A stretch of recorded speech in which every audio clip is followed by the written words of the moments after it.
Oke bro, welcome to Kelas Kosong. Jika ada gelas kosong, mari kita isi.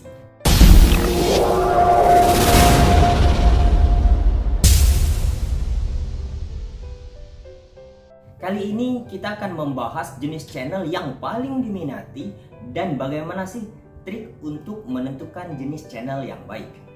Berdasarkan beberapa riset yang coba saya lakukan, penonton saat ini akan lebih minat terhadap sesuatu hal yang bisa memberikan hal yang baru, menginspirasi, dan menghibur. Ada 3 jenis channel yang paling diminati oleh penonton YouTube saat ini. Yang pertama itu channel tutorial, yang kedua itu channel drama, dan yang ketiga itu channel musik. Oke, mengapa 3 channel ini yang menjadi minat bagi penonton YouTube akan saya bahas. Yang pertama itu konten tutorial. Konten tutorial merupakan konten yang berisi tentang pembelajaran, baik di bidang teknologi, memasak, keterampilan, dan lain sebagainya.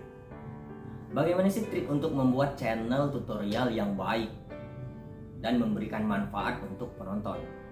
Yang pertama itu perlu diperhatikan, pilihlah satu bidang yang benar-benar diminati dan dipahami. Mengapa harus diminati dan dipahami? Hal ini dikarenakan agar channel yang kita bangun nantinya itu enggak setengah matang atau tidak setengah masak. Kalau setengah matang, nantinya kita akan buntu ide untuk membuat konten apa lagi sih yang akan disajikan di dalam channel tersebut. Dan selanjutnya, mengapa harus dipahami? Hal ini agar konten kita benar-benar memberikan solusi terbaik untuk para penonton.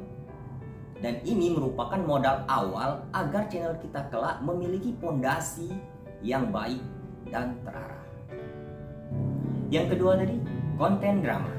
Konten drama atau channel drama menjadi pilihan karena sifatnya menghibur dan bisa mempengaruhi emosi seseorang.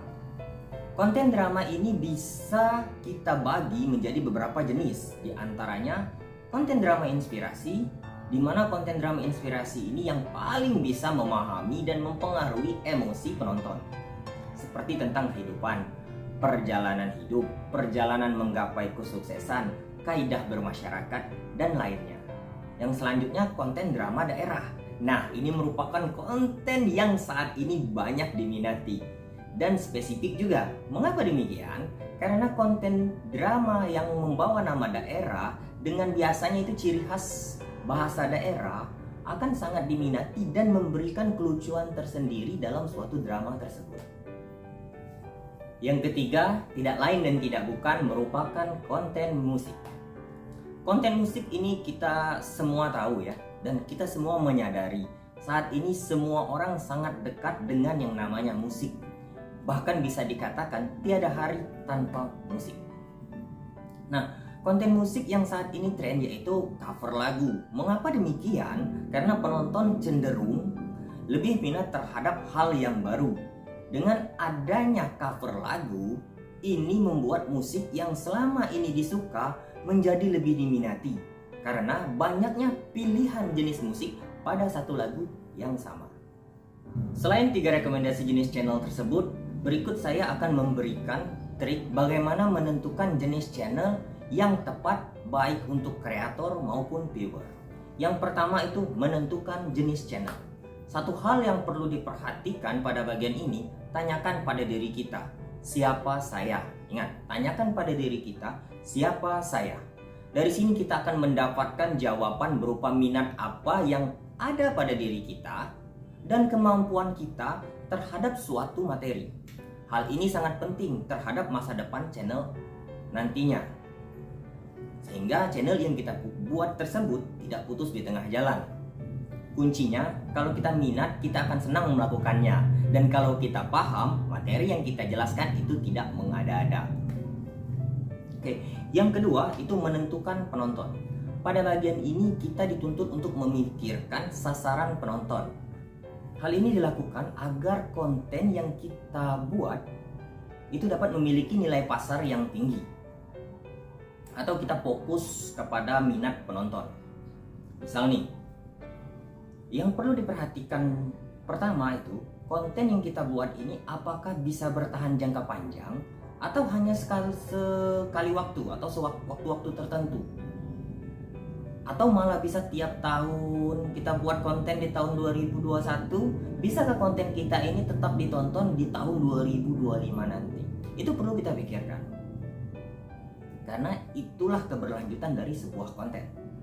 Yang kedua, yang perlu diperhatikan yaitu bagaimana sih persaingan konten yang kita buat itu di beranda pencarian YouTube. Itu bisa kita cek dengan berbagai aplikasi. Misalkan Cubadi, sehingga channel kita nanti bisa menjadi solusi atau pilihan terbaik dan berjejer di papan atas di beranda pencarian YouTube. Yang ketiga, menentukan tipe channel. Dalam pilihan ini kita harus memikirkan apakah channel yang kita buat itu secara umum atau spesifik. Dua hal ini memiliki kelebihannya masing-masing. Channel dibuat lebih umum, kelebihannya kreator lebih mudah mengeksplor materi atau konten yang lebih beragam. Misalkan tutorial teknologi, berarti di dalamnya bisa tutorial pengoperasian komputer, bisa trik servis komputer, bisa juga bagaimana cara membuat YouTube yang baik, bisa juga tutorial-tutorial teknologi yang lain. Jadi dibuat secara umum dan luas untuk materinya. Sedangkan channel yang dibuat secara spesifik, penonton akan lebih spesifik sehingga view penonton dan atau views pada suatu konten itu akan lebih tepat sasaran dan lebih terarah. Misalkan tutorial YouTube, ini udah spesifik nih, berarti semua isi kontennya itu tentang tutorial YouTube, tidak bercampur dengan konten jenis lain. Berdasarkan pengalaman, konten yang lebih spesifik akan lebih cepat berkembang. Mengapa demikian? Karena langsung tepat sasaran tadi, sehingga minat klik subscribe secara alami juga akan sangat tinggi. Oke guys, itulah penjelasan kita kali ini. Jika terdapat tambahan, tuliskan di kolom komentar. Jangan lupa klik tombol like, subscribe, dan tentunya share agar berguna untuk kita semua. Sekian dari kelas kosong. Jika ada kelas kosong, silahkan diisi. Jika sudah terisi, silahkan dibagikan. Nantikan video berikutnya.